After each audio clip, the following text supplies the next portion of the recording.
Thanks very much, Tony, and it's a real pleasure to be here.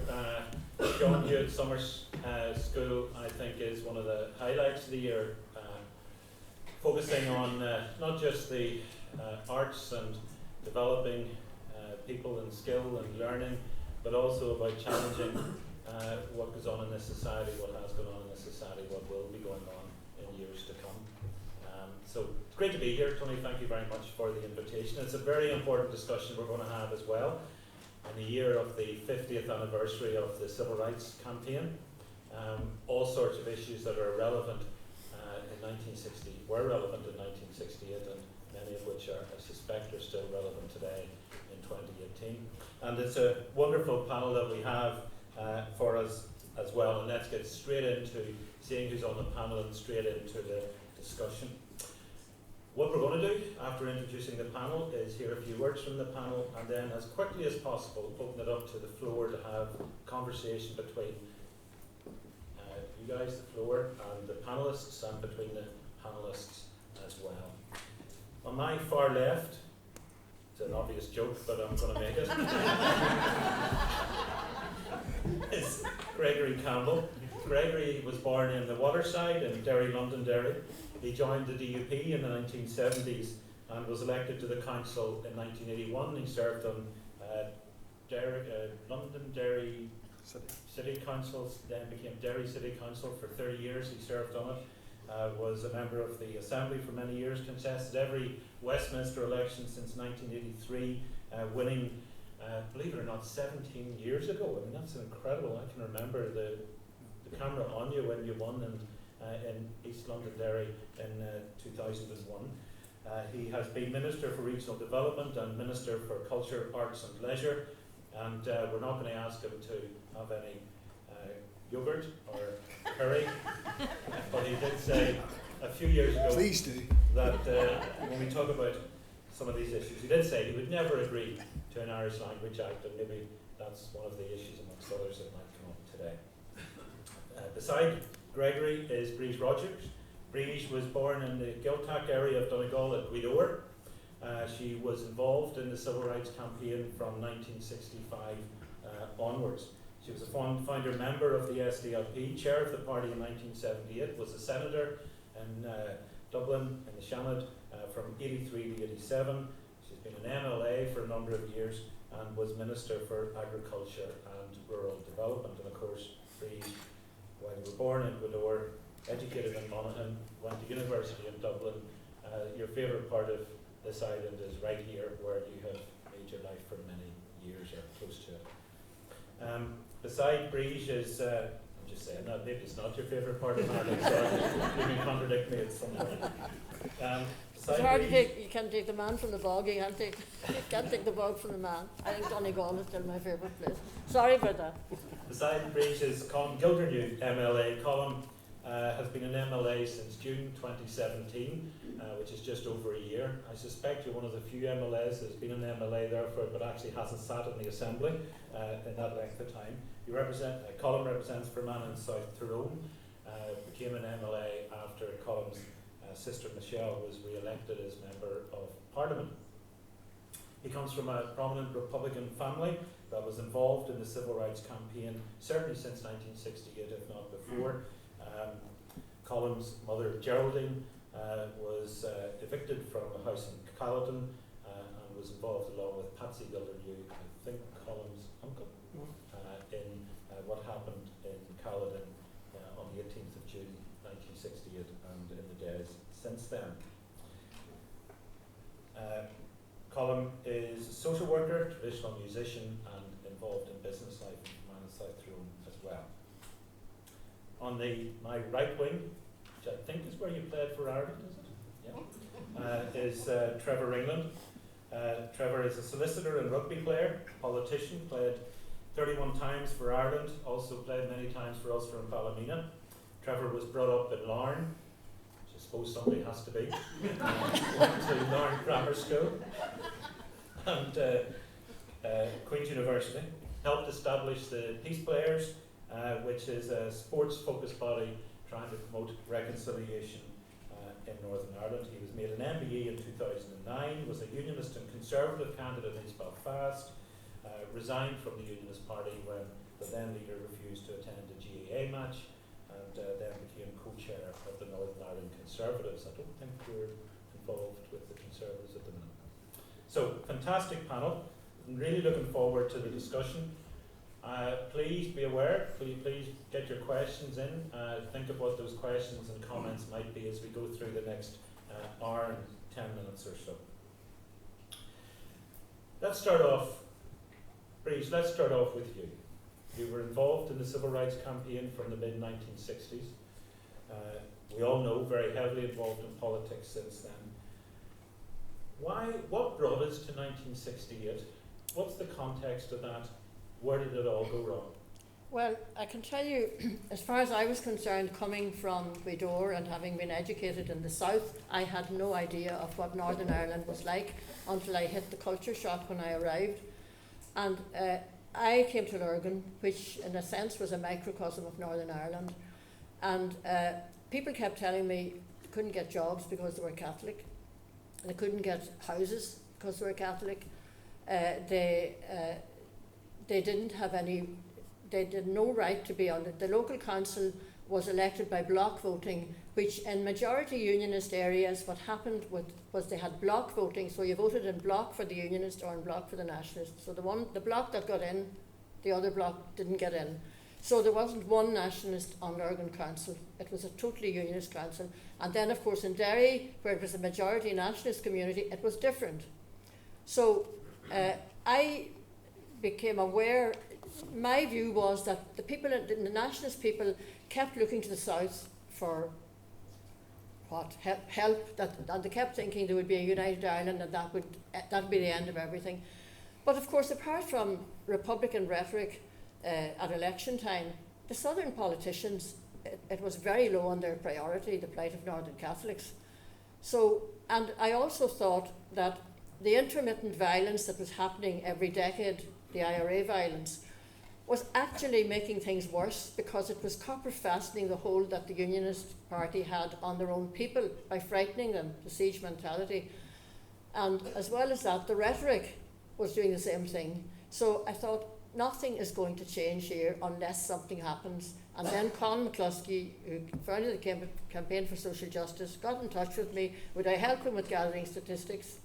He was concerned because in the town of Dungannon, where he was a doctor, he saw the impact on young families who were unable to get houses and were living, some of them 10 to a room, and the impact on their health. So he started the campaign to collect the statistics, because up to that, unionist politicians on television in particular dismissed the accusations of discrimination by saying it was all propaganda. But when the plain truth, which was the booklet McCluskey's brought out, when it was printed, it was, the facts were there and they were incontrovertible, and that was the beginning of, if you like, as well as then the civil rights marches, of forcing the British government to face up to their responsibilities. Gregory, same question. Where did it all begin? 1968. Had it actually progressed already too far to end up in anything other than a negative picture? But what Brid is also saying is the unionist state, unionist politicians were dismissing accusations of discrimination, let's say inequality. A lot of responsibility in unionism. Yeah, I think what Brid has outlined, I suppose, will give you the mirror image to today, because what she has outlined bears no resemblance whatsoever to my reality. None whatsoever. Just a light years away from it. Now, it might be a slightly different generation. I was 15 when the Troubles broke out, and I didn't come from a politically aware or politically susceptible family that were members of the Unionist Party. I think my parents and grandparents may have voted at election time, but that was the extent of their political involvement. There was no membership or going to events or functions of any kind. But the one thing that I did have was that I lived in a little street which was very close to Duke Street. In fact, of the people that weren't at Duke Street, I was probably the unionist that lived closest to it. And the reality for me was our scullery our outside toilet and our no central heating of any kind. And what I suppose got me involved in politics was the indignation. I had a seething anger that there were people out protesting and they were saying they were denied certain things, and I was denied them, and my community were denied them. Jobs, decent housing, were discriminated against. Just didn't see anything in terms of the civil rights programme. And when people would say to me in later years, okay, we accept that that's how you felt, Gregory, but why didn't you then join the campaign? And my answer to that was because I went along and saw what the banners said, saw what the posters said. And when I saw the posters saying, smash the Orange State, I said, well, they must mean me.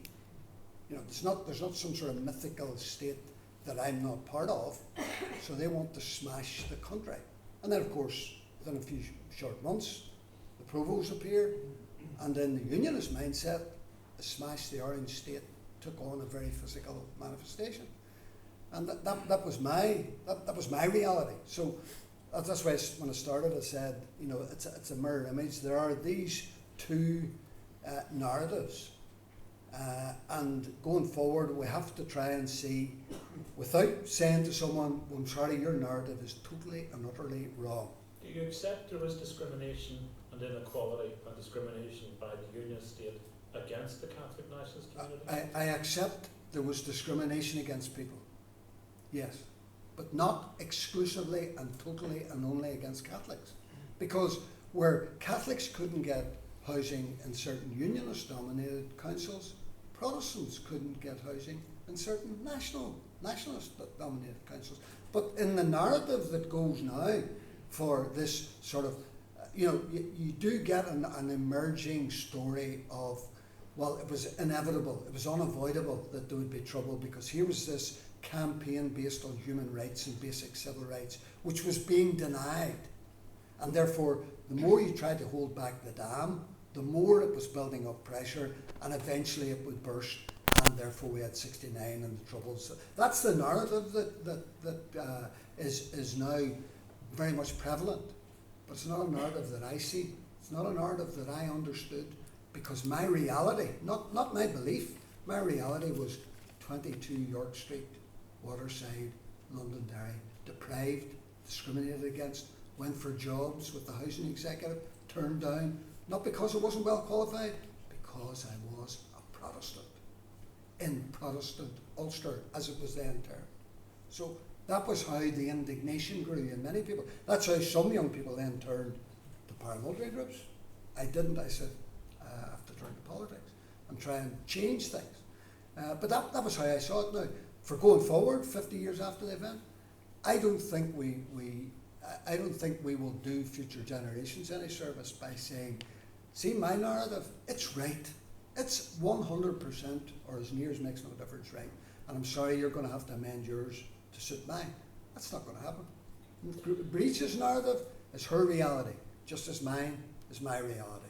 Now, unless we can see a way forward which can say, that's what happened, that's what either side felt, it's done and dusted now, let's make sure it doesn't go back 6 months, 6 years, or 26 years. Let me bring in Colm and Trevor before I let Brid come back in on that, if that's okay, Brid. Yeah. Colm, which of those two narratives is familiar to you? Well, I recognise both of them, I have to say, and I actually think in some ways what Gregory's saying is progress in terms of recognising that there are two narratives. I think that is fundamentally true and does need to be recognised. I suppose where my family's involvement in this was my grandmother, Annie Mary Gildernew, and my mother, who's here with me today. My grandmother had 8 children. Her oldest child, Mary Teresa, had got married, by this time had 3 children. And she was facing a situation where she had 8 children, none of them who appeared to have any prospect of getting a home, getting a job, having a vote, or having any meaningful input into the place where they lived. And she was a quite extraordinary individual and very strong-minded woman, a very strong Republican. But she was also a community activist and had been agitating and negotiating with the local council in order to try to resolve the housing situation for a few years in advance of this, what happened in Gildernew. So she had requested that housing be built in the Brantry area to house nationalists and anyone else who needed. The Brantry was a particularly impoverished area. The council had said they wouldn't build houses in the Brantry, but they would build them in Caledon. They proposed to build 15 new houses, of which they said they would essentially split 50-50, with half of them going to unionists and half of them going to people who would be perceived as nationalists. On the night of the 12th of October, 1967, the council meeting was held to allocate the houses, and they were all allocated, bar one house, to people from a unionist Protestant background. The one nationalist who had been allocated the house was an ex-serviceman, and there was a perception that this was kind of seen as not as bad as giving it to, so they were left in a situation that all the negotiation and the agreements that they had arrived at had all come to nothing, and they had to make a decision then what were they going to do. And they decided, they met on the night, they decided that they had no option only to go to Caledon and to squat in the houses. And there was, I think, 5 families who had been involved in this whole process prior had agreed to go. 2 of the families, when it came to the bit, turned up in Caledon, took control of the houses, took possession of the houses. One of the families only stayed a matter of months, maybe weeks. The electric was cut off, the water was cut off. But anyway, they stayed in the house. There were court proceedings issued. There were several things, but on the 18th of June, a squad of RUC, along with one of the Beattie family, Emily Beattie, had been allocated the house that Mary Theresa had squatted in. Emily was a single 19-year-old girl and had been given the house in front of a family of 5, 3 children. And my mother was expecting me actually on the day, and they went in with sledgehammers along with a member of the Beattie family. They broke the furniture, they dragged them out by the hair and the heels out onto the street. And what was, I think, different at this point was that the words press seen this.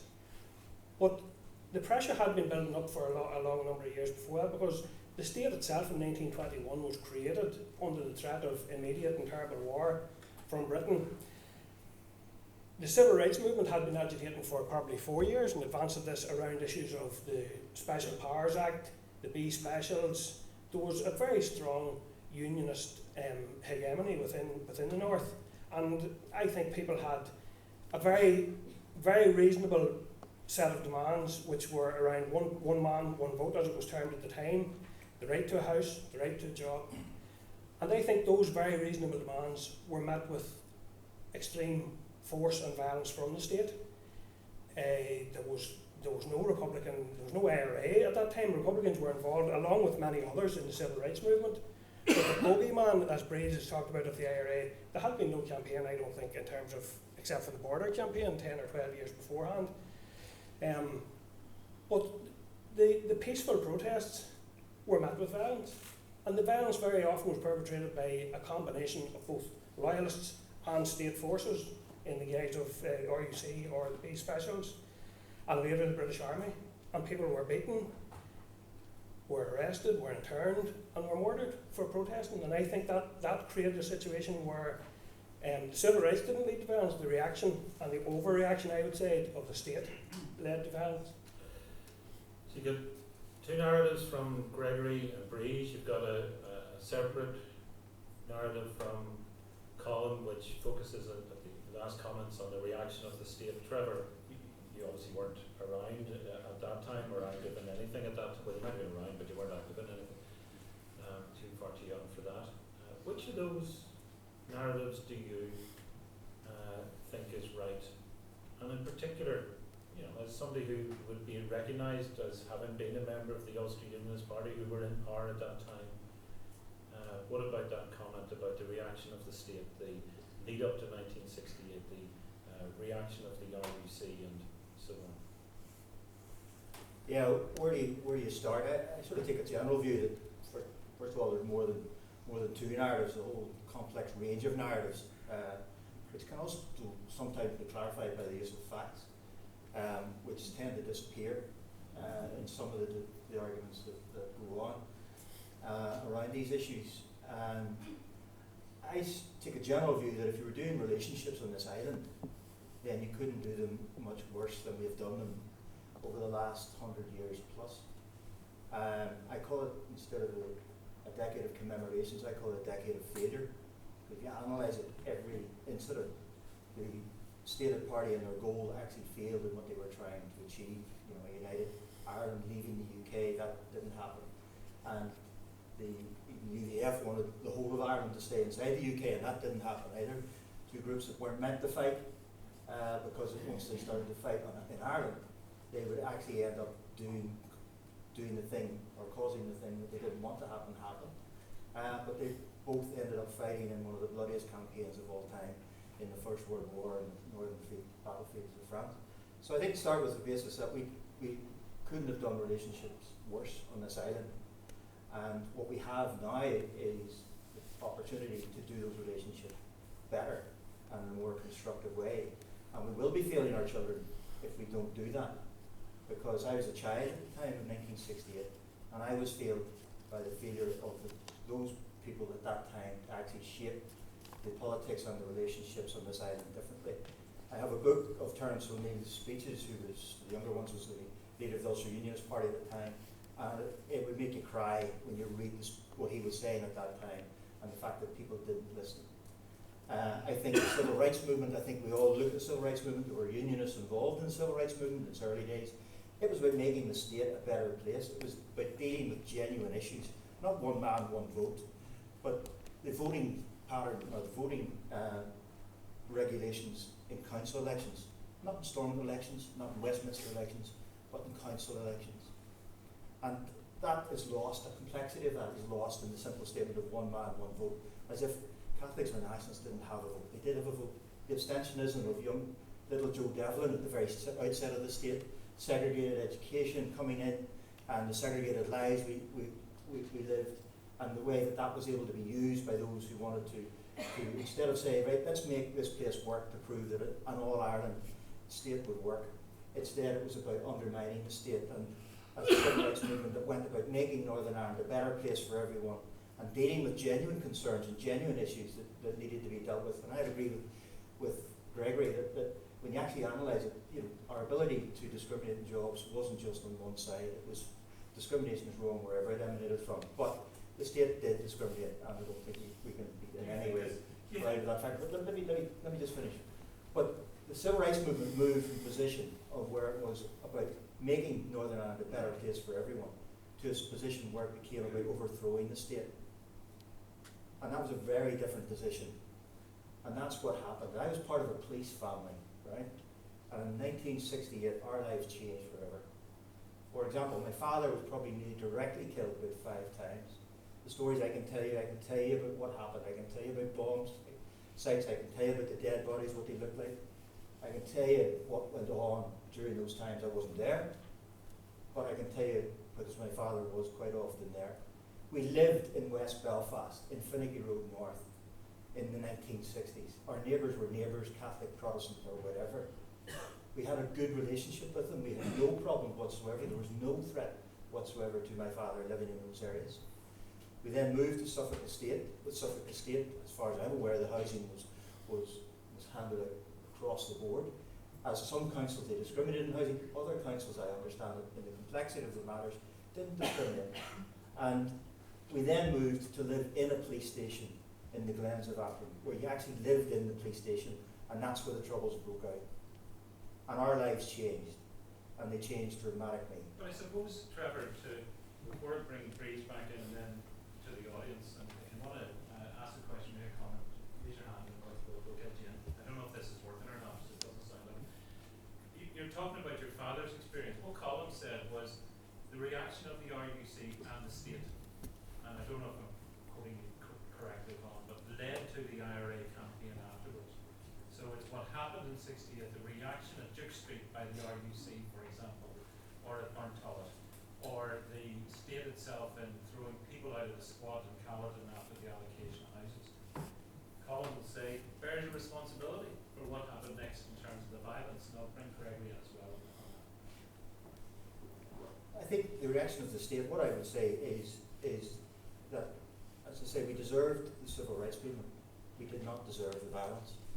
And it actually reinforced the more extreme element in unionism, the actual use of violence. And it was in the back of a failure of this island to actually deal with the relationships properly between them all. Unionism warned itself that it's setting out of the setting up of Northern Ireland, make sure this is a place for everyone. But there's a difference And between talking about relationships. Taking on and the divans, police taking on the doing what divans. they There's did a difference between being told that a family have taken a house which they weren't meant to take in the eyes of that council, whatever the arguments contrary to that, and it is to be deeply regretted and wrong that it wasn't, the houses weren't given out in the proper way. But how do you remove somebody from a house when they don't want to leave? You look at a police officer. My father was actually managing some of the parades during that time, and he was peaceful, and especially one here in Armagh. And he talks about it, and certain unionist politicians, and I'll leave their names out of it, though I'm quite happy to mention them in some ways, arrived down, created a counter demonstration. That then became a major confrontation between the two sections here in Armagh. The police were stuck in the middle of it, trying to deal with it the best they could. And meanwhile, the unionist politicians had headed back to Belfast. And where was the use of the courts? Where was the use of the press? You're talking about the press there at those times. You had a world press there that could, on TV, we saw in Duke Street, we saw the impact of Did the police do anything wrong? No, the police were probably heavy-handed. They acted in ways that they'd rather not have acted. But I'm talking about police. My grandfather was a policeman as well. My grandfather never once drew his baton or used his fist throughout his whole career as a police officer. Right? My grandfather's stories of poaching and smuggling and things like that. My father's stories are some similar in the Belfast context. And then this thing happened in 1960, and he's put dramatically an interface with the people that he's actually supposed to serve and wants to serve. But he served in West Offa, and one night my father came out of a police station in North Belfast in the 70s.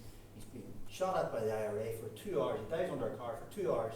There's a gun battle happened in North Belfast between the IRA and the police and the army.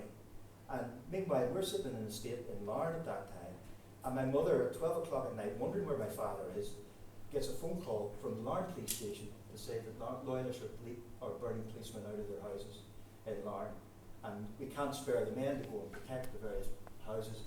Could you look after yourselves? So police officers didn't want to be in that position at that time. Did they do things wrong? Yes, they did do things wrong. Did they wish they'd done things differently? Yes, they do. But they also did a lot of things right, because without what they did, we would have had a civil war, and things would have been so much worse if we'd had that. Brid, I said that for you to come back in, and then I want to go to the audience. Well, I just want, in relation to what Gregory said about living in sort of deprived circumstances, I totally agree with him. It wasn't just Catholics who were living in deprived housing. It was in West Belfast, in the Shankill area, and a lot of those in East Belfast, they were living without running water, with outside toilets and all the rest of it. The fact of the matter is that they still voted for the one monolithic party in power, because they were always told if they didn't, they'd be pushed into a Unite Ireland against their will. And then if there was an IRA campaign, which there were intermittent ones, some more important than others in the eyes of people, that actually copper fastened their view that they were under threat. So it never occurred to them that they maybe should vote for somebody else, vote for maybe a Labour Party who would look after them and do something for them. So I totally agree with the point that, but on the whole, anyone who reads the plain truth, and it gives all the statistics in all the council areas, cannot deny that there was definite discrimination in a lot of it, maybe not in all the areas, but certainly in Fermanagh, in Derry, in Lurgan and places like that, against the Catholic community. So those are the facts, and it was because those facts were actually put down in paper and were incontrovertible, that the British government, people should remember, the Campaign for Social Justice wrote to Prime Ministers, tried to get them to intervene. They went and had meetings in Downing Street. They actually, they wanted to take an action against the Dungannon Council. They wanted to get legal aid. The Stormont government wouldn't give them legal aid, so they wrote to the Prime Minister. Prime Minister's answer, always the same: sorry, we can't do anything about it, nothing to do with us, Gov, it's a matter for the Stormont government. So they just washed their hands of the whole problem. But when the civil rights movement got going, and when those facts came out, and when the response, as Colm said, to the civil rights movement happened, they were forced to face up to their responsibilities. And as just to the point about civil rights being about overthrowing the state, nothing was further from the truth. I was on the first NICRA executive. I knew all the people in civil rights, the Citizens Action, the various other, the Republican clubs were involved, different people. These people all wanted change, and they wanted change towards equality. That's what we wanted. It wasn't about a united Ireland. I am a united Irelander, but the civil rights movement was not about my aspiration. It was about people getting their rights in Northern Ireland. And elements did come into the civil rights movement. Elements did come in to exploit it. There's no doubt about that. The big march that happened in Newry, I think it was the third or the fourth of the big marches, they threw the police tenders into the canal, and that was the first time that violence emanated from within the civil rights movement. And as far as I'm concerned, that was the beginning of the end, in a sense, because the Unionists, who had always claimed from the very beginning that this was just about overthrowing the state, were able to claim, yes, you know, we were right all along. Gregory, and bring in Colm as well, and then the audience. See, the thing I don't understand in terms of what Brid says about equality and about not overthrowing the state. You're a working class lad in Derry, Londonderry. You've got your outside toilet and you're suffering extreme disadvantage. Part of the civil rights campaign at that time was saying, why on earth is university going to Colm when it should be coming to Derry, Londonderry? You're actually the victim as a working class lad in that city that the university didn't come to Derry, Londonderry. Is that not the case, that actually civil rights and equality was something that was as applicable to you as it was to anybody else? Well, I thought I answered it when I told you I saw the banners, you know, smash the Orange State. That summed it up once we saw that. But if you're saying it wasn't just about that, well, you may have seen the banners. Well, you see, that's not what I saw when I stood in Great James's Street outside the Presbyterian church as it was then, and the hundreds and hundreds of Republicans attacking the church and attacking the small group of, and I was 15 and a half at the stage, of loyalists who were sheltered behind cars as we saw the tyres on fire coming down towards us. And in our belief at that stage, that was the chickens coming home to roost, in terms of these people have been campaigning for a long time for United Ireland, and now they're out of the traps and they're ready to go, and you guys had better watch out, because you're going to get your comeuppance now. That's the way it seemed to us. That's the way it seemed to me as a teenager. You know, and if you look back, and I'm not going to do a whole history lesson, but Northern Ireland was steeped, even in its birth pangs, with a resistance to having the state in the first place, boycott of the institutions, all of that, and then you had the early troubles in the 20s and 30s. Things settled down. You referenced made a few minutes ago to the border campaign. The border campaign, if you remember, ended in '62. So whenever a campaign of marching emerged in '68, does anybody think that in the unionist mindset it wasn't, here's more of the same again? You know, because and that's the way it was looked at. That's why there was a reaction. Let me separate out one or two issues, and it might be your response could be welcomed by some people. For example, I raised the issue of a university. Should the university have gone to Derry, Londonderry in the 1960s, rather than Coleraine? Well, if you look at some of the pictures coming up the steps to Stormont, I think you see, I see there's one iconic one of John Hewitt, Eddie McAteer, and the then Unionist Mayor, Albert Anderson, with chain round his neck, going to Stormont to campaign. Should it have come, in your view, should it have come to Derry, Londonderry, not Coleraine? I would say it probably should have. And was the decision partly based on an attitude to people from different now you communities? see, this is where you get the paranoia. I mean, this goes back just about 10 years, where whenever there was a transatlantic high-speed broadband issue coming over Project Kelvin, which was came ashore in Portrush in my constituency in East Londonderry, and there was this huge campaign by nationalists who said it should come to Derry, as they said, and if it does, it'll get hundreds of jobs and we're being deprived again. And it was a lot of nonsense. So the paranoia, you've got to be careful. Yes. You think it should have come to Derry then? Well, if there was a broad consensus there, and there was, amongst all of the community, then that should have been given due consideration, and it probably should have come. Do you think But there was heavy-handedness around civil rights? well, you see, in Peter, Burncollet and no, Duke Street? well, you see, I mean, we're only about, 20 minutes or 25 minutes into the debate, and I'm already concerned that the way the debate is going, it's almost, if certain things hadn't happened, do you think there wouldn't have been violence? 56, 62 happened. Before that, the 20s and the 30s happened. In the unionists, in my belief, I'm not just saying in some unionists, because some unionist politicians say, well, there are some unionists who believe this. And sometimes I say that because that's what I believe. But I'm telling you now what I believe. So I'm not putting it off to another unionist. I believe that there is an endemic belief within republicanism. They will not yield until they get the cherished fourth field. And if that means all of us putting the Irish Sea, so be it. Now that's what I believe. That's what brought about the violence. Now, if there's a change in that, that would be a welcome sea change, not to mix my metaphors in the Irish Sea. To make sure, sorry for the audience, we'll bring you in a minute. I'm going to put a question to Colm, which will rebalance maybe some of that perception you have. But you didn't answer my question. Do you think there was heavy-handedness by the state in 68, 69?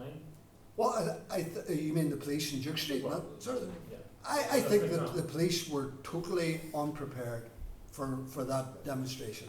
Totally unprepared. That is actually right. That's my view. There was also only 3,000 police officers in the whole of Northern Ireland at that time, and they're trying to keep the lid on a potential volcano exploding. And to understand that, the Battle of the Bogside, the last place the police wanted to go was into the Bogside. They just wanted to go home. Okay, and I'm going to take it that from that unpreparedness, you say it wasn't perfect then, the police. No, of course it wasn't.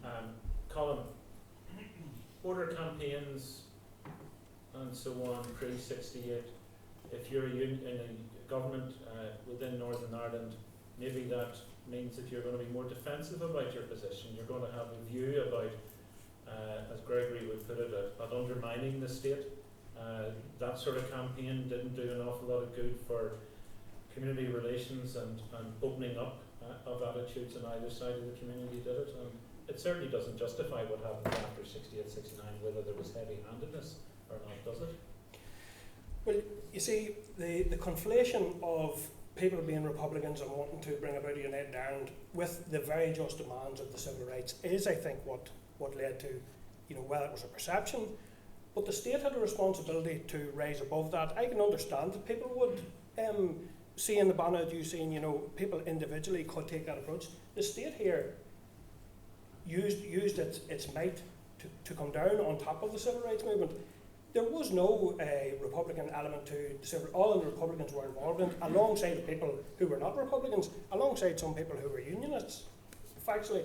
But the other thing I would say is that, and I would invite everyone to do even the most cursory of research into what was going on around the time. I mean, Ian Paisley had set up the Ulster Protestant Volunteers. The UVF had declared war on republicanism. This was all in response, not to any Republican campaign, but in response to the demand for equal access to housing, equal access to jobs.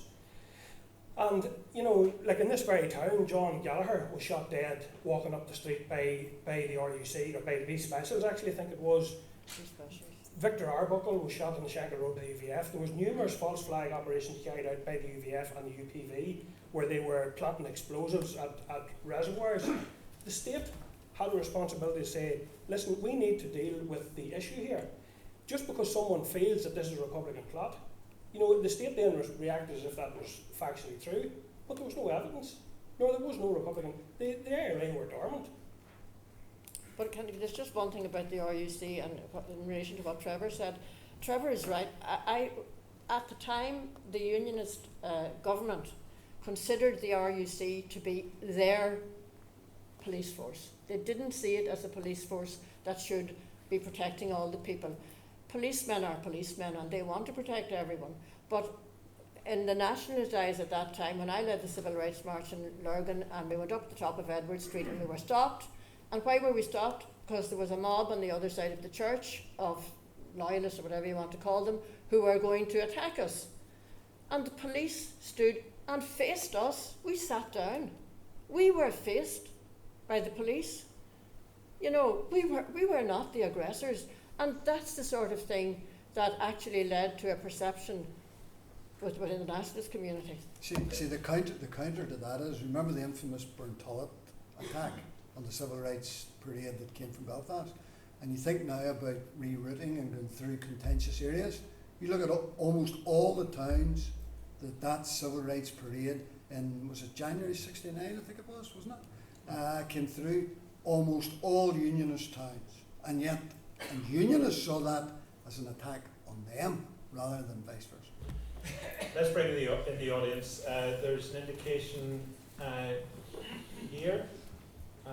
Lady's not looking at me now, but you wanted to ask a question, yeah?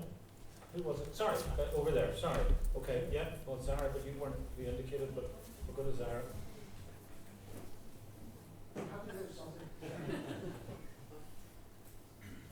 Could the panel comment on the effect of gerrymandering? How did that lead to the civil rights movement, and also the effect of housing being delegated to the housing executive and not councils?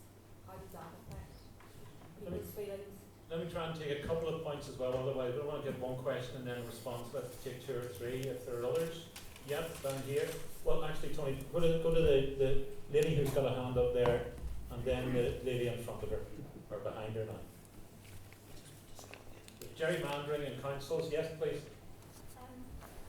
I understand that it's very difficult for people from a unionist Protestant background to talk about the Northern Irish state and how it was built and where it comes from. I'm from that background myself, and I think it's because so much of us, how many of us have connections to the state through family that worked in the security forces or the police or the army. But I think it's unionist politicians should admit that the state was founded to be quote unquote a Protestant state for Protestant people, and I don't think by admitting that means that the IRA were right or what they did was justified. I don't think what they did was justified at all, but I think it's important, and I just think for Gregory and Trevor, can you actually admit that? Okay, and the lady two behind, and then we'll have the response, and then we'll go to the others.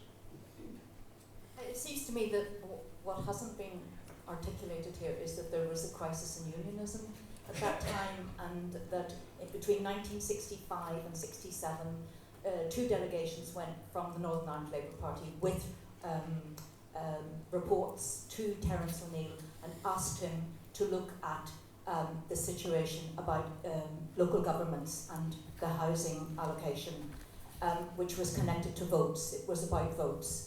And essentially, that was the first thing they went on. And the second, they pointed out that 250,000 votes had fallen off the register between the Stormont and Westminster elections and local government. The problem was at that time, according to those reports, that the Unionist Party were seeing local government as a department of the Unionist Party. That's a Northern Ireland Labour Party report Erskine Holmes made available to me. And the second really important link with that is they went to see O'Neill again on a broader issue of what they called citizens' rights, which actually 2 years later it became clear that this was civil rights. My question is this: isn't the problem therefore one of a very weak unionist leadership, unable to deal with its base of supporters? Because one final thing, Erskine, who was at both those meetings, and my father was also at one of those meetings, was told, "I would like to give you what you're asking me, but that man won't let me." And he pointed to the Minister of Home Affairs. Now that suggests to me a very weak leader, a very, very decent man, great speeches, but unable to control. So it's a crisis in unionism. Okay. Let's keep the comments brief from the panel if we can, because there's 3 or 4 other hands up that we want to bring in as well. So, crisis in unionism, weak leadership, dealing with citizens' rights. Why not just admit, Gregory, it was Protestant Parliament for Protestant people, and that I suppose leads to things like gerrymandering. What's your response? Yeah, well, you know, the Protestant state for the Protestant people is a good line, but again, what that assimilation ignores is that was a response. Well, it was delivered by a unionist leader. It was in response to De Valera. Yeah, now, and you see, now you've touched on the problem. It was exactly that. Well, a response. What the unionists meant. Yeah, the unionists meant if De Valera wants a Catholic country for a Catholic people, then we will have a Protestant And that's state. okay. No, but you've got to understand why the thing happens. You shouldn't just single out, there's the reaction, now it doesn't matter why the reaction came about. As long as you see that in the round, that's why it was delivered, in my view. I wasn't there, it was, 19 years ago. So that's my view of that. The gerrymandering issue, I think we do have to own up to that, but own up in a different way. Because you see, again, I'm not just flying in the face of a prevailing wind here, because in the days when gerrymandering was the burning topic of the day, there weren't any regulations, there wasn't any Fair Employment Commission, never mind Equality Commission. It was more or less do as you will, and until it became so absurd, somebody somewhere raised it in Parliament or internationally, and then there was a reaction. But there weren't any regulations, we had no statute to deal with discrimination. So you're saying regulation is good, fair employment is good, you're saying gerrymandering is wrong? No. What I'm saying is that when gerrymandering and other issues like that in terms of discrimination about employment, when that was rife, there were no statutes to deal with it.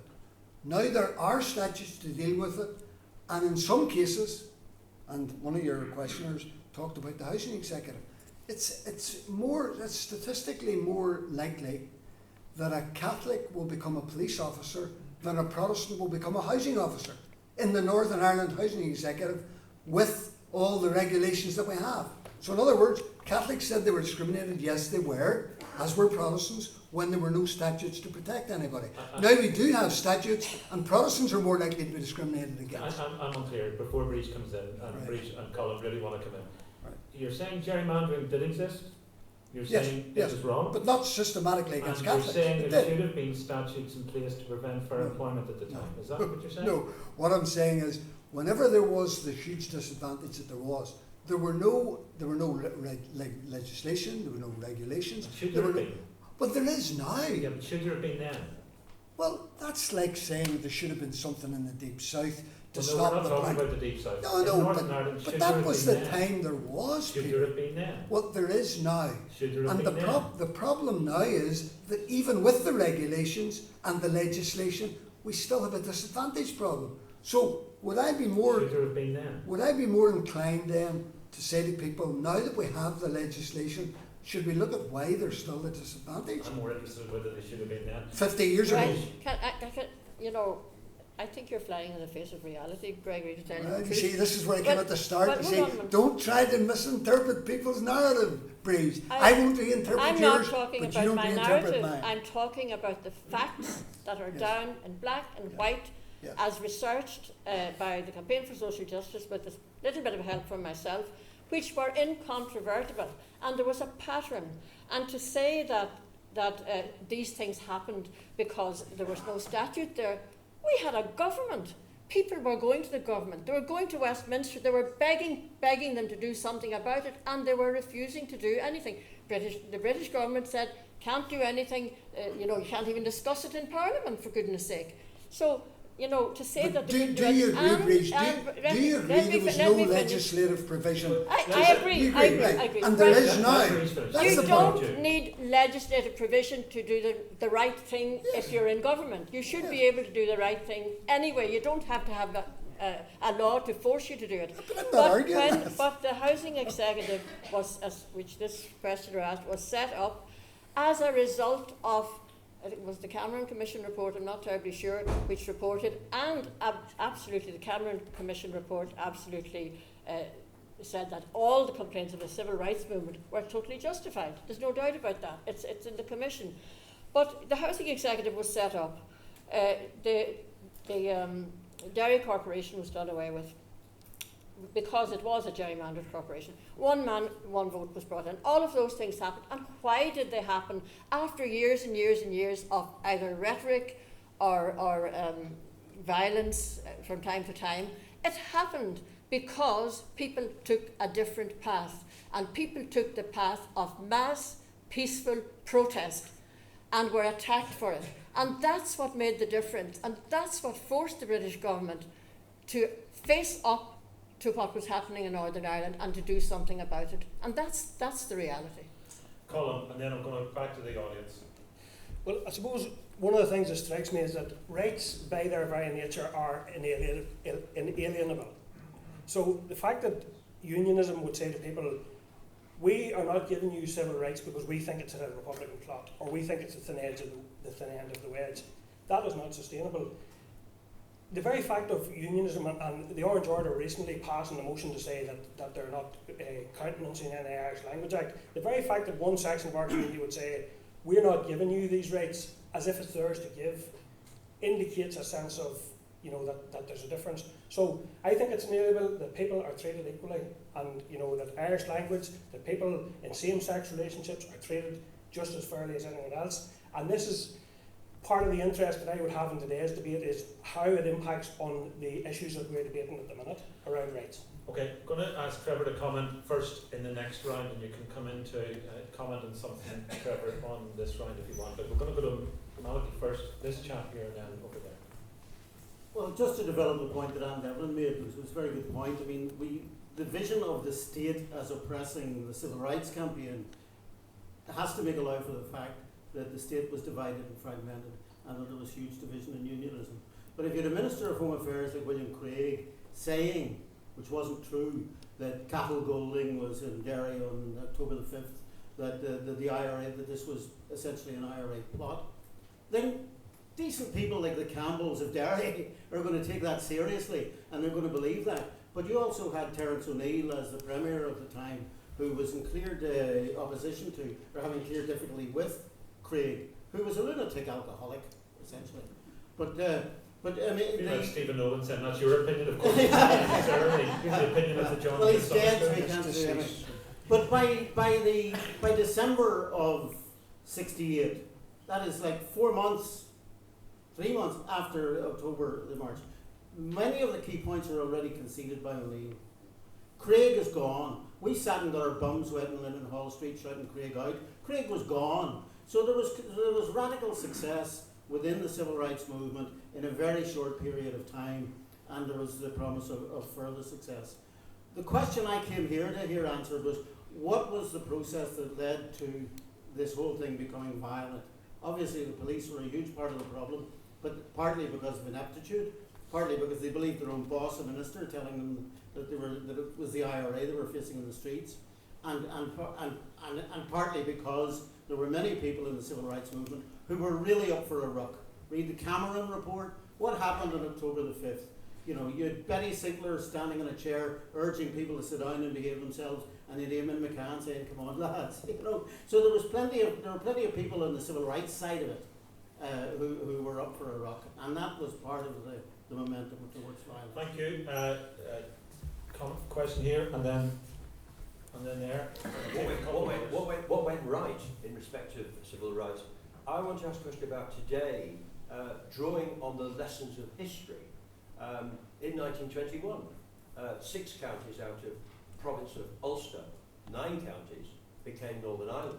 It wasn't just 68, it was all those decades prior to 68 and beyond 68 that engaged civil rights questions and engaged repression and engaged the terror of violence that have afflicted our society. What lessons are we learning about that process? This isn't challenging. It's not trying to have a challenge at Gregory. But when one challenges today fake news, we assert a rules-based society. We assert that we stand with facts. And either in 1968, Derry had a council where 2/3 of the population were nationalists, but returned 2/3 unionist councillors. Either that is a fact or it isn't. And I asked this question. We are now 2018. Are there any positives that we can learn from the lessons of history? The Good Friday Agreement provides for a border policy. If there's going to be a change in that's consent. If there's going to be a change in the constitutional status, that people will decide. My final question is, on the questions that Colm made, is it not right that there is equality for gay and lesbians? Okay. Is it not right there's equality for women? Thank you. Okay, question there. And I'll take a couple more after that, and we'll see if we can get more in before we close. Yeah. the sort of recurring theme seems to be one person's narrative and another person's narrative, and there's truth to both. But can you see in a retrospective that even though your narrative was the truth, or is your truth, that when you showed up and saw Smashy Orange State, can you see in retrospective that it wasn't an individual thing, that there was a bigger institution being sort of discussed? Or do you think the rhetoric itself took everything away and sort of stopped you from being able to marry your narrative with another person's narrative who might have been going through worse? Yes, you're both being oppressed, but there's a bigger picture to the whole Okay. thing. Thank you. Lady there, and there was another hand up at the top. Yeah. I came to Northern Ireland the first time in 1968, and I've been obviously attached to it ever since, being married to a Northern Irishman. The first thing that struck me when I came in 1968 was what a class-ridden system it was in Northern Ireland, where everybody knew their place and nobody questioned that place. Hopefully things have changed now, but I'm wondering how far a rigid class system actually contributed to the notion of civil rights, the notion of not getting civil rights, the notion of how to get civil rights, and the notion of making sure that people didn't get civil rights by those in power. Thank you. And the last question is from that chap with the beard and the very trendy T-shirt.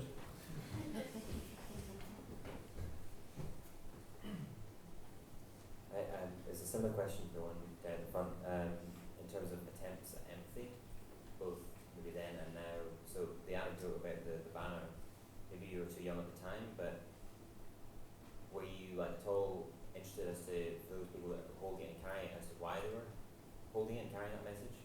And also similarly, the research conducted by the Campaign for Social Justice, did that reveal that there was maybe some people in PUL communities that were experiencing, sort of going through similar forms of discrimination in housing and employment?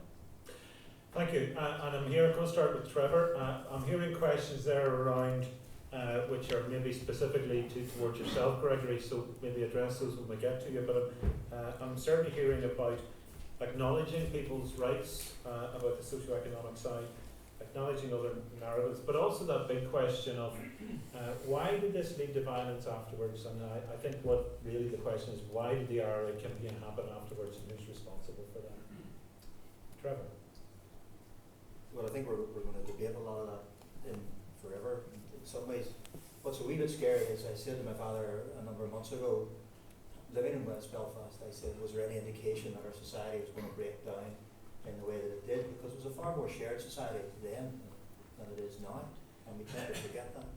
And he said, no, he says there were tensions, but there was no indication that our society was actually going to break down in the way that it did. And I think that's something we should always bear in mind. Plus, we should also bear in mind that we should never have violence again on the back of previous violence.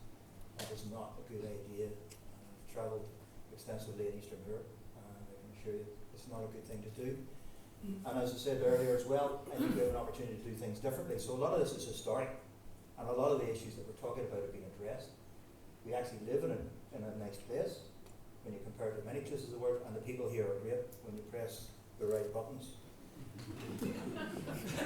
The challenge is pressing the right buttons. And to all the problems that we talk about, except maybe dealing with the past, in criminal terms, we can actually solve a lot of those other problems. There are plenty of examples where those problems have been solved.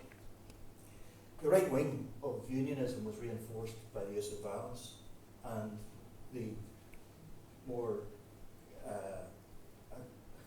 constructive wing of unionism was undermined by the use of violence, and that was part of the problem at that time.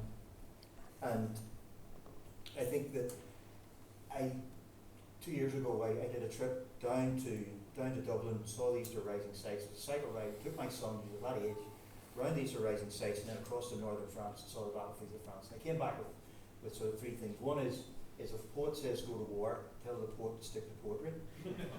Secondly, that if you do go to war, that it should be the politicians' children. You should be the first ones up over the ladders. Thirdly is keep your children out of the hands of generals. Somebody I spoke to said, look, you're unfair to the generals. He said they were only prosecuting the war in a way that they knew was best to do in those times. And to some extent he's right, though the violence and the loss of life was horrendous in the Western Front. Why did the violence break out after 68, 69? The point I was coming down to is that what he was really saying is who puts your children into the hands of the generals? And it is the politicians. And I mean that as a constructive comment, because part of the narrative that we need to have, it has to be a narrative where not only that we talk, but we also listen to others' perspectives and then take those other perspectives on board. And the politics can actually solve the problems, but the politics can also create the problems. And we see this around the world at the moment, where the politics is wrong, we can see tremendous problems arising in those countries where the politics is not working. And the First World War, there was no need for it. And it happened. And after the war, after every conflict, what do? You start to undo the damage. But there was democracy in Northern Ireland in 1968. There was every avenue that could have been used other than violence. And I think it's a tremendous pity the issues that the civil rights movement highlighted weren't dealt with quickly enough, but I think they were going to be dealt with. They would be dealt with eventually, and they were dealt with eventually. And I think it's a tremendous pity that people just didn't stick to the democratic process. And there's lessons for that at this moment in time. And there's the instead of arguing on the streets, get into the assembly and actually argue in the assembly and work through the democratic structures to bring about the change that you're trying to bring about, no matter how long it takes. Okay, and there's the challenge column, which is, do you agree or disagree? Malachi talks about many of the objectives of civil rights movement having been met within a year or two.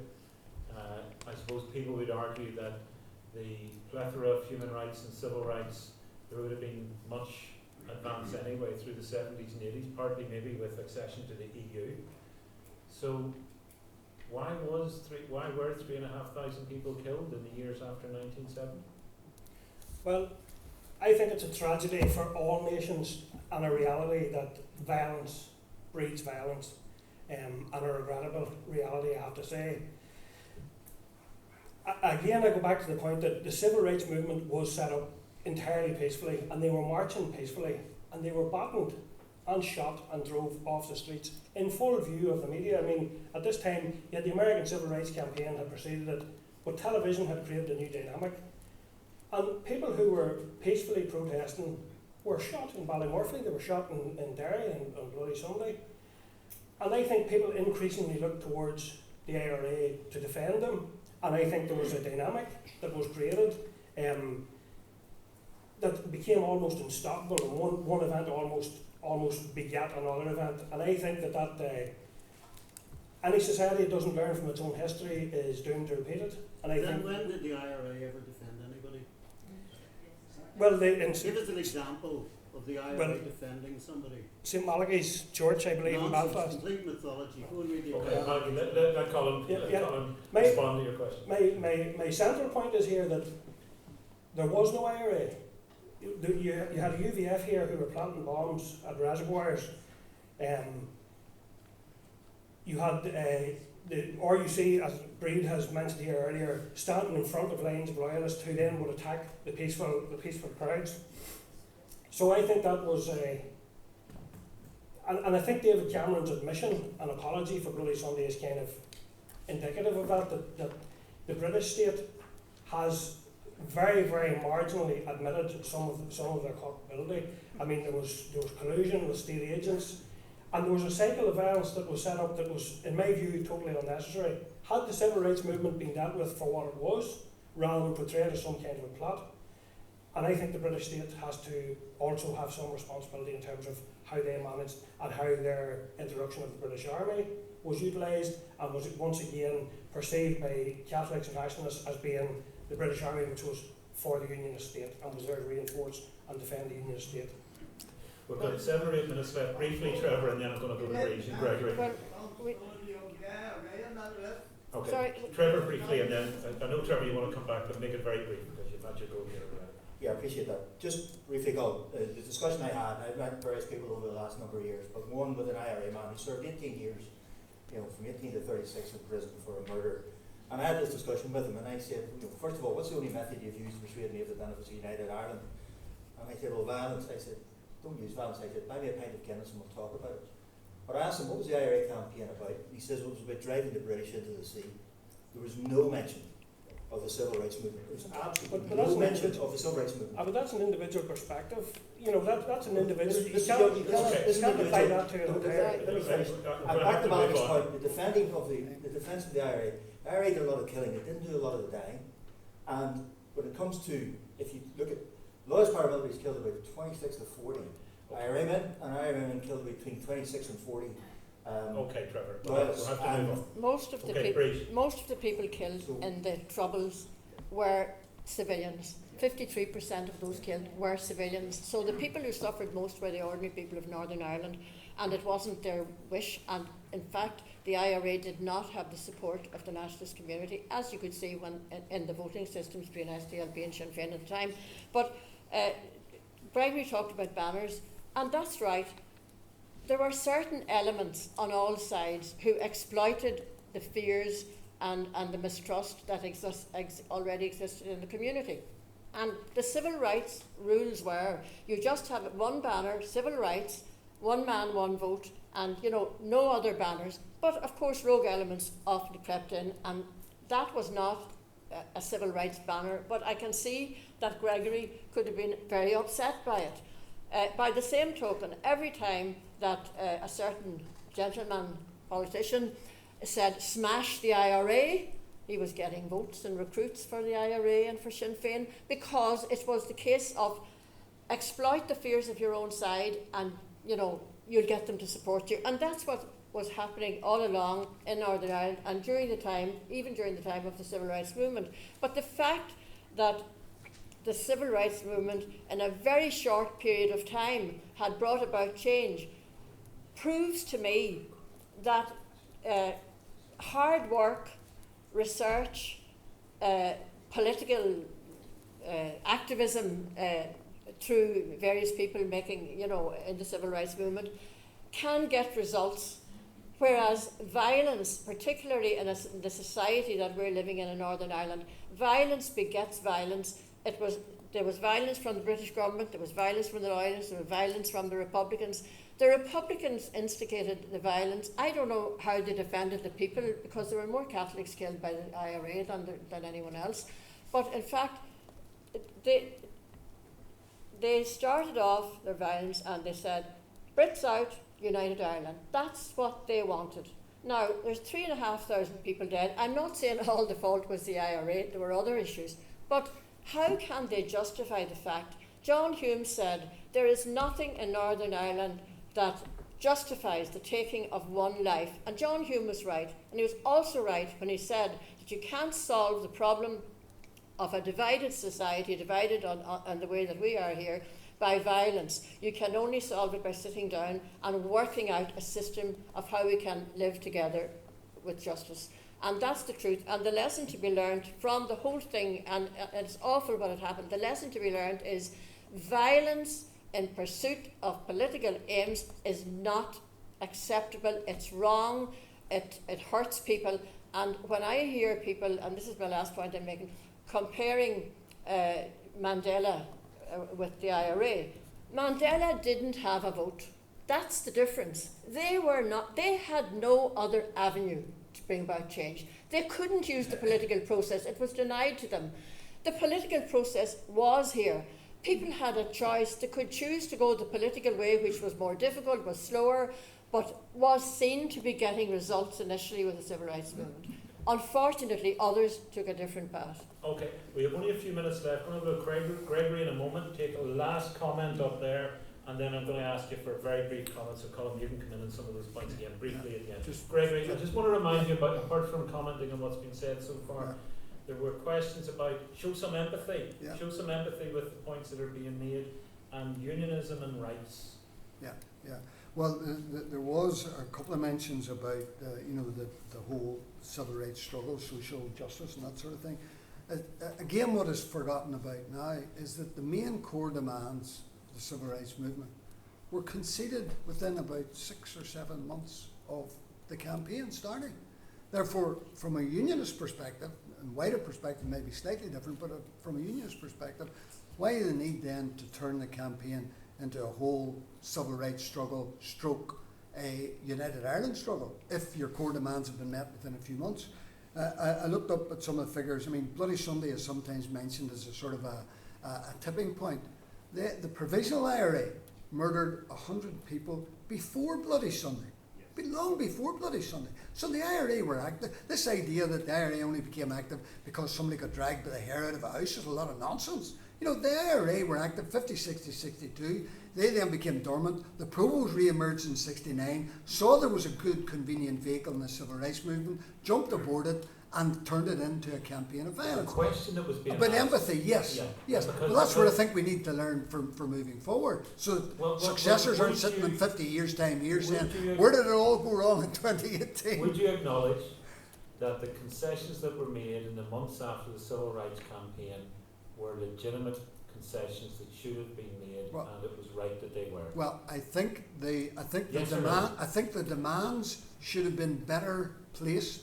They should have been more coherent in their cross community. I didn't see this business about unionists participating in the civil rights movement. It's a lot of bunkum. There were one or two token. You know what they're called? You know what they're called at Bar neck of the Woods? You know what they're called? Token prods. Token prods. And there is a name on the other side. No, but that's what it was. I mean, that's the reality. You can't single out Ivan Cooper and say, oh, Protestants were involved in the civil rights movement. They weren't. That the concessions made should have been made and were genuine. Well, the demands should have been pitched in a different way. No, and I think they should have been pitched in a different way. There should have been a cross-community aspect to the civil rights movement, which there wasn't. The unionists didn't want to be involved. Well, because of the United Ireland campaign, because of the smash. Well, I saw smash orange skin, as many did. And the only other thing, Peter, I would just want to say this. Remember this. See, in the midst of the start of the Troubles, there was no other community that saw 90% of its citizens moved out of like the West Bank and Londonderry in the middle of the civil rights movement at the start of the Troubles, not in the 70s, 80s or 90s, but in the 69 to 71 period before Bloody Sunday. Protestants were moving out en masse. That never happened anywhere else in Northern Ireland. Okay, you'll all have a chance to come back with final comments. The final question or comment from the floor? So for me, as a young black person who's born in Northern Ireland, I was wondering when it comes to discussions about the past and learning lessons from it, neither side seems to be talking about BME communities and where we fit into learning lessons from the past. But I feel like especially for young people within BME communities, it's not acknowledged at all that we can also help to contribute to learning lessons and moving forward. Let me ask you all the panel, final question, you make your final comments, you have to keep them to 30 seconds or so. Let's take that question about Northern Ireland moving forward on that diversity. Respond to any of the comments so far about civil rights, and I want to ask you one specific question. I'm going to start with you, Gregory. And don't tell me methodology-wise this is wrong, because I know it's wrong, but you know the point I'm going to be making. Right. So you're going to ask me something you know is wrong before you've asked it? Well, no, I'm going to ask you something that I know methodologically you can question. All right, I'm asking you not to, because the point of the question is obvious. If you were speaking on behalf of unionism about that period pre-68 or the years afterwards, and you had to say sorry to people from a nationalist or Republican background about something, what would you say sorry to them about? Well, you're asking somebody who was 15 at the time. I just don't that's know. methodological. No, but how am I? You know the history, you know the politics. What would you say sorry about? Well, I think there were a lot of things that were done that could have been done completely differently. There was a couple of questioners asked about, a different unionism and a crisis within unionism. And I think there was, but it's not maybe the crisis that they think they mean by within unionism. I think there was a crisis. No, I don't understand. I think there were lots of things that the unionist government could have done differently. I think there were lots of things that the unionist community could have done differently in terms of who they voted for. But, it's... You've nothing to say sorry for. Well, I mean, it's a bit like Tony Blair apologising for the famine. And I thought to myself when I heard that. I'm not asking you to apologise for the fact. No, but somebody asked Tony Blair to do it, and he foolishly agreed to it. What should unionism say sorry for? Before 68? Or the years after? Well, I think a unionist government dealt totally inappropriately with the threats that it was faced with. Totally inappropriately. Colm, what should republicanism say sorry for that period or the years afterwards? Well, I or think indeed the diversity of this society going forward, of course we haven't mentioned. I think, and it struck me whenever this lady asked her point here, I think the fact that almost the orange and green thing here subsumed the class issues, because it's undoubtedly true that Unionist and Protestant people were also living in poverty, and I think it's regrettable that Republicanism didn't make a better job of bringing society together to say, listen, this is not suiting any of us here, this is not, we're all being discriminated against in certain ways. Well, stop shooting would have helped though. But I'm talking here, we've already set out the civil, like we've spent quite a long time now setting out the civil rights thing. You can't constantly jump forward. This was part of the process. This did not happen in isolation. Does Republicanism have anything to say sorry to Unionists for? Well, I think the entire conflict was regrettable, I have to say. You know, I was literally born. Was it wrong and unjustified? I certainly think it was wrong, but if you're... Was it unjustified? I think the state should have moved quicker to ensure that it didn't happen. You know, is there anything, I don't want you to be put in spot, but It's quite important. anything else you want to say, Colm? That is my view. I do believe that the British state allowed Protestant people to think this was a Republican plot. I don't. Okay, now we have a few seconds left. Trevor, same question. I was trying to come to that actually. I was trying to come to that. I was trying to come to that. One of the things I think, and I have, one of the privileges I've had over the past year, I've done extensively with a lot of young people. One of the things I would do, I would reduce the voting age to 16. The other thing is, we have a part of the solution as to how it doesn't happen again. It's called the Good Friday Agreement. Okay, Trevor briefly, and then final word to Brid. I think we have to be careful of the negativity of some of the discussion we've had, because it is about the past, and the future is there to be shaped differently. And being at the John Hewitt Society event, there's a quote I use all the time. It's a more modern variation on it, but you'll all recognise it. And I say, we are complex people. We are far more than simply this or that. And it is, John Hewitt termed, I'm a Belfast man, I'm an Ulsterman, I'm an Irishman, and I'm British, and those are interchangeable, and I'm European, and anyone who takes away any one part of me demeans me as a person. And to that we can add the whole complexity of people who have come here to make this place their home. And the challenge to us all is to make this place their home. And don't let people box us into simple things. Like, I say, thank goodness that there are Catholics in Northern Ireland. It was never a Protestant state for a Protestant people. You know, what would we have done? Swings locked up every Sunday? You know, the challenge that we bring out. But there's two very quick points, if you don't mind. You know, the Queen's words about the past are important. There's words that were used. It was not you. You were not there. It was not your fault. Is what our young people should be. We should be saying to our young people. Shape the future differently. The violence was wrong, it was unjustified, it's never to be used again on this island, and we have to state that for what it was. Brid, you were around, you were campaigning in the 60s. Yeah. What's your final thoughts? My final thoughts are that, and you'll forgive me for saying this, that John Hume was right from the very beginning, but not enough people listened to him. When they were setting up defence committees in West Belfast, I remember him saying to me, Brid, defence eventually turns to attack, which is exactly what happened. But what I want to say is this about Northern Ireland, and I agree with a lot of what Trevor has said. You know, I had the experience of being Minister of Agriculture. I came into a department which is largely seen as a very unionist department. Your sister was in it after me.